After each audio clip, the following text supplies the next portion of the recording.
You know, it is a uniquely human obsession to try and write like an instruction manual for things that are, well, fundamentally wild. Oh, absolutely. I mean, we want to take something like a hurricane or, catching lightning in a bottle and just break it down into neat little bullet points. Right, like trying to categorize the chaos. Exactly. We want the medical diagnosis, clean, binary, X-ray precision, broken or not broken. Yet you step into the world of human connection and suddenly that diagnostic landscape is just totally murky. I mean, the variables are infinite. Oh, they really are.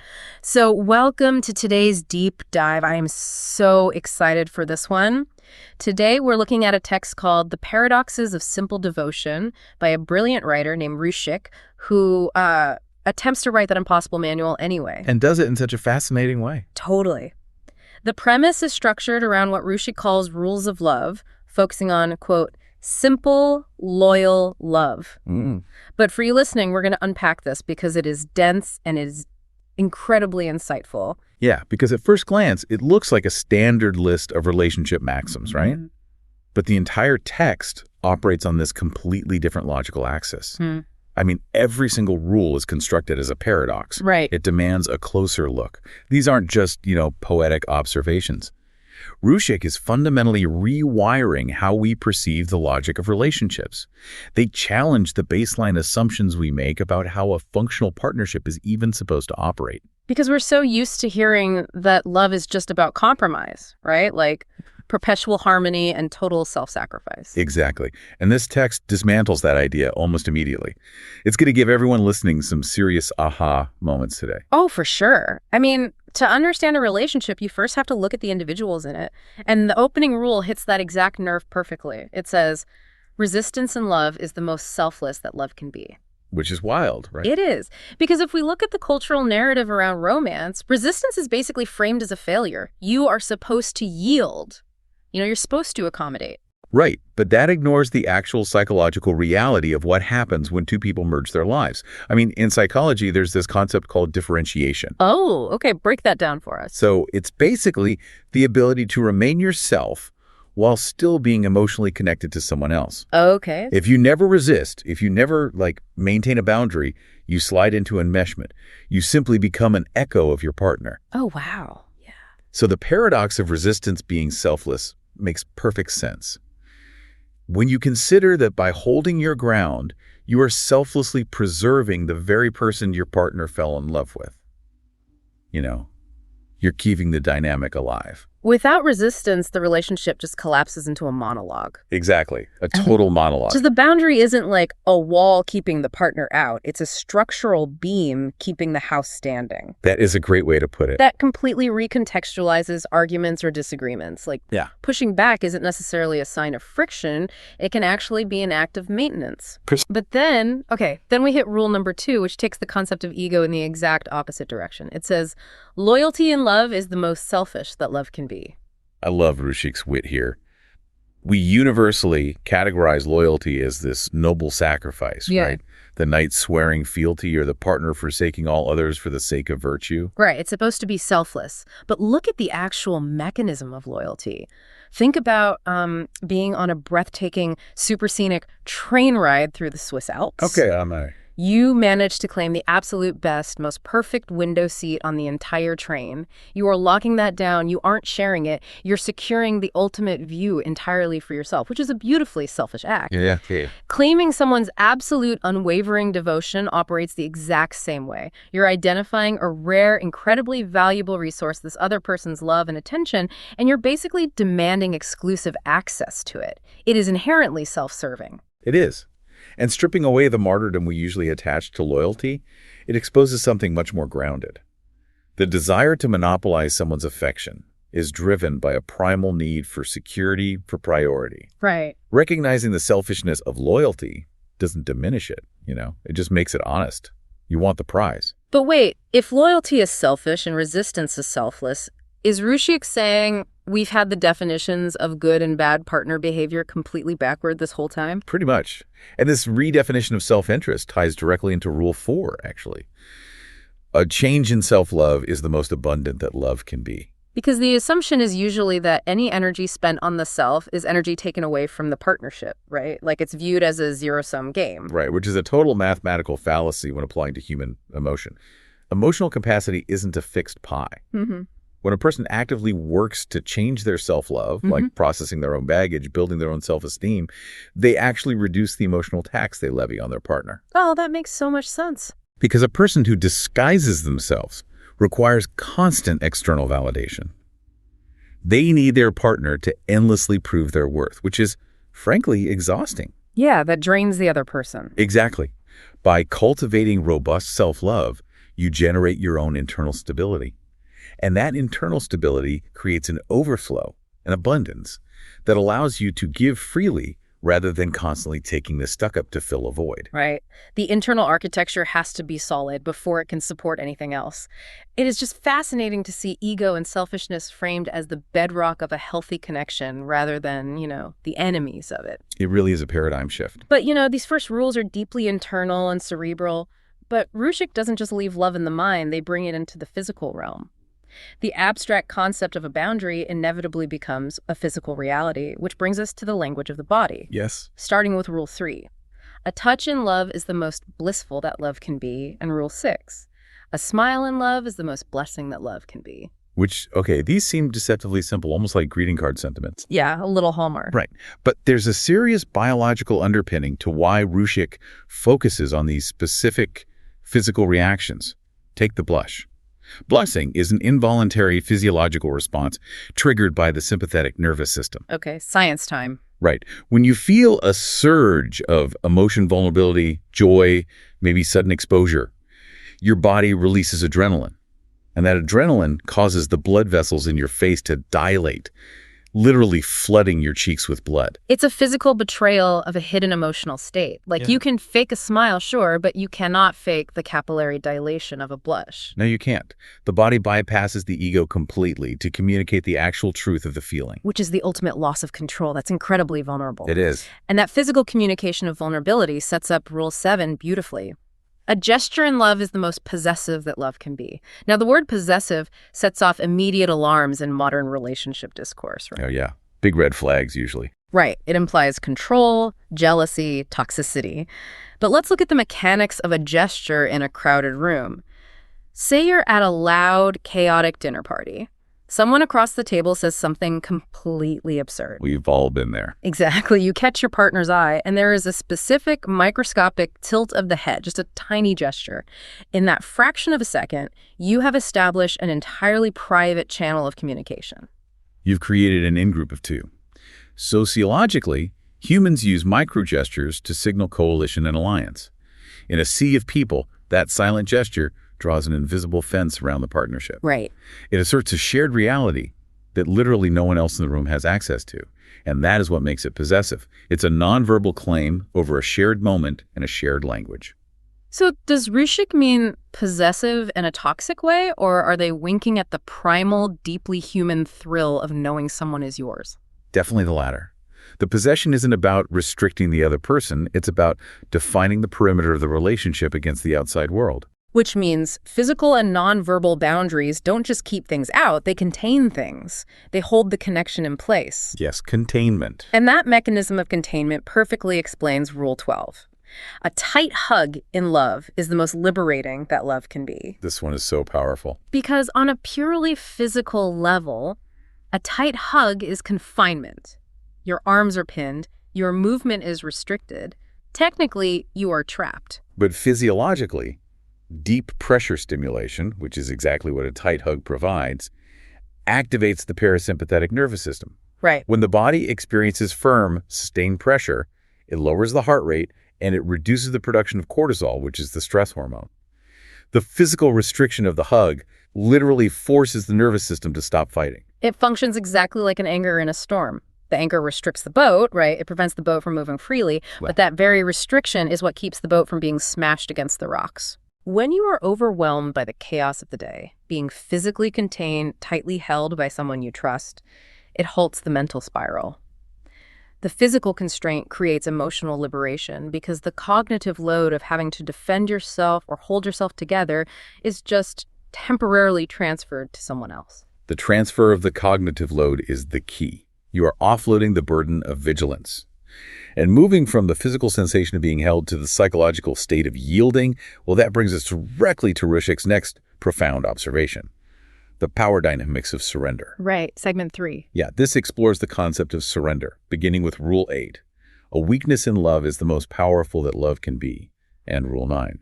A submissive in love is the most accepting that love can be. See, we're conditioned to view weakness and submission as distinct liabilities, like survival dictates that you hide your soft spots. Absolutely. Because maintaining armor requires a massive amount of metabolic and emotional energy. Hypervigilance, constantly calculating threats, managing your image, ensuring you don't look foolish. It is exhausting. Oh, totally exhausting. So the paradox Rushik presents here is that laying down that armor requires significantly more strength than wearing it. Yeah.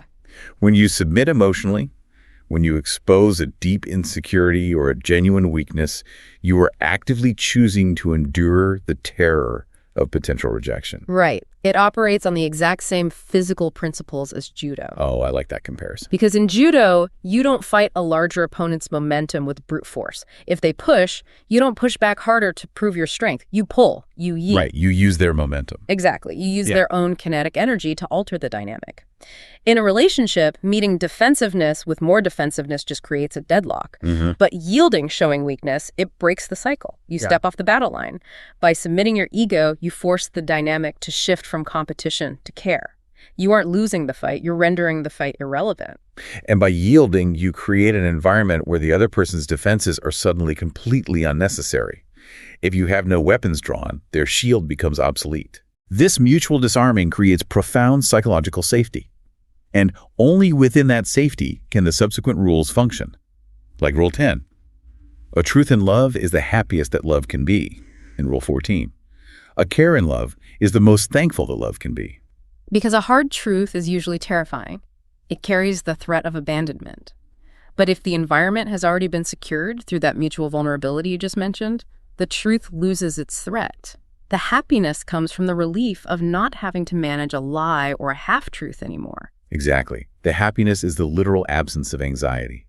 And the thankfulness in Rule 14 stems from the exact same place.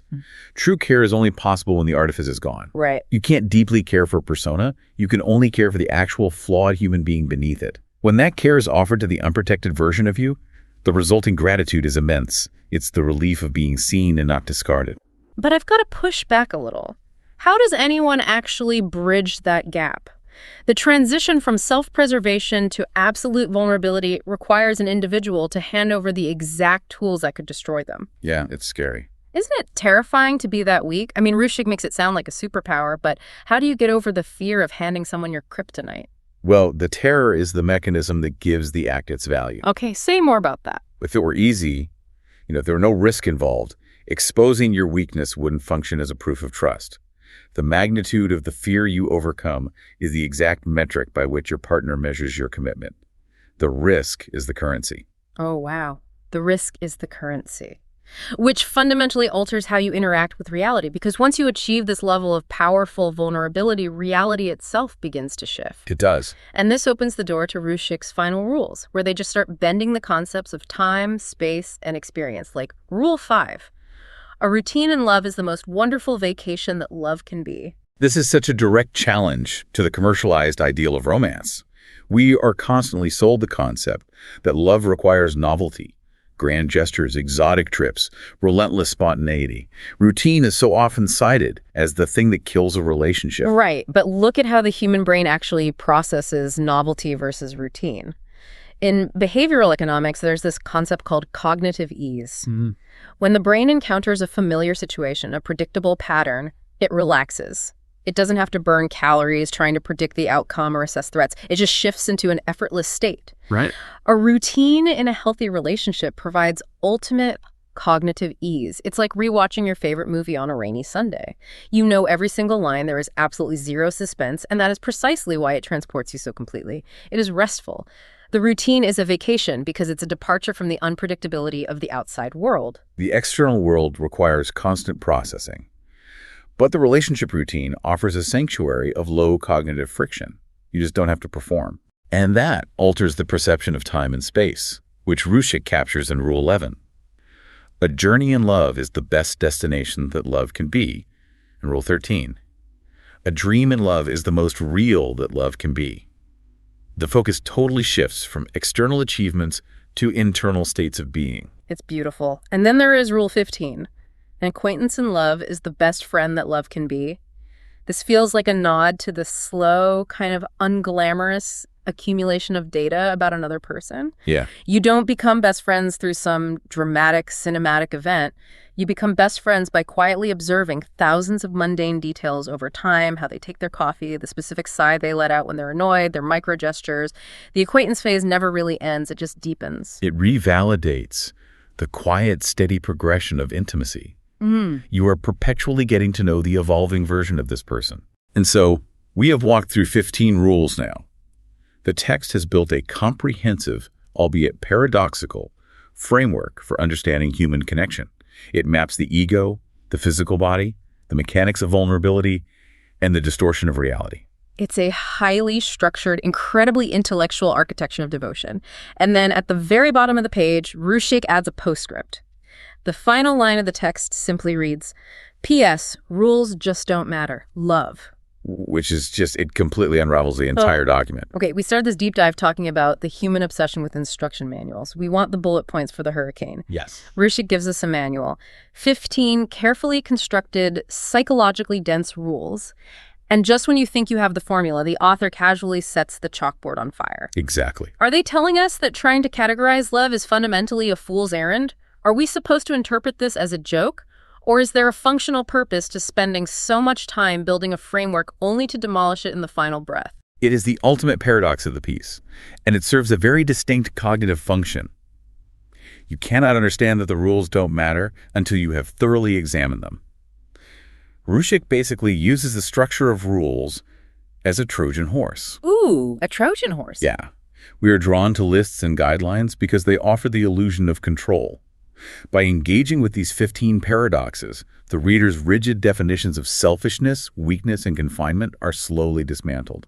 And once your preconceived notions are sufficiently broken down, you are finally ready to accept the truth of the postscript. That makes total sense. You have to build the box to realize the object doesn't fit inside it. Right. If the text just started with rules don't matter, it would sound like a cliche. It would lack any real weight. But by leading us through the intense, counterintuitive reality of actual intimacy where resistance is selfless and hugs are liberating, Ruchik proves that love operates on, like, a quantum level. The normal laws of physics do not apply. Which means any attempt to enforce standard logic on a relationship will ultimately fail. The postscript isn't a dismissal of the previous 15 rules, it's the final lesson. The only universal rule of love is that standard rules are inadequate. That is profound, and it completely shifts the burden off the individual. If you're listening and you're struggling because your relationship doesn't map onto the advice given in magazines or by well-meaning friends, this text provides a massive sense of relief. Huge relief. It confirms that the territory is supposed to be unmapped. You aren't failing at the manual. The manual is fundamentally flawed. Exactly. Looking at the arc of what Ruchik has presented, the thought leadership lies in the complete refusal to simplify the complex. The text forces a confrontation with the uncomfortable mechanisms of intimacy. We examine how preserving the ego through resistance is necessary for a healthy dynamic. We looked at the biology of touch and blushing and the sociological weight of a possessive gesture. Yeah, we unpack the heavy cognitive toll of maintaining defenses and how yielding through weakness operates like emotional judo to build trust. And we explored how routine provides the ultimate cognitive ease, turning the mundane to a true sanctuary. It is a remarkable synthesis of psychology, biology, and philosophy, all disguised as a simple list. But, the final twist offers a really compelling final thought for you to mull over as we wrap up today. Let's hear it. If Ruchik is correct, and the universal frameworks ultimately don't matter, what does that mean for the couples currently navigating this? It suggests that every single time two people manage to forge a genuine connection, they are not following a pre-existing map. Right. They are in real time drafting a brand new, highly classified rule book. A rule book built on their own unique paradoxes, written in a language that only the two of them will ever be able to decipher. Oh, wow. A constantly evolving proprietary language of microgestures, necessary selfish loyalties, and restful routines. That is incredibly beautiful. Right. It makes the act of connection infinitely more daunting, maybe, but also infinitely more valuable because it simply cannot be replicated. It has been an absolute privilege exploring the mechanics of this text with you today. The architecture of human connection is wild, but mapping out these paradoxes definitely offers a much richer understanding of the terrain. For more such podcasts, follow Stories by Rushik on Spotify, Apple Podcasts, Amazon Prime Music, and YouTube.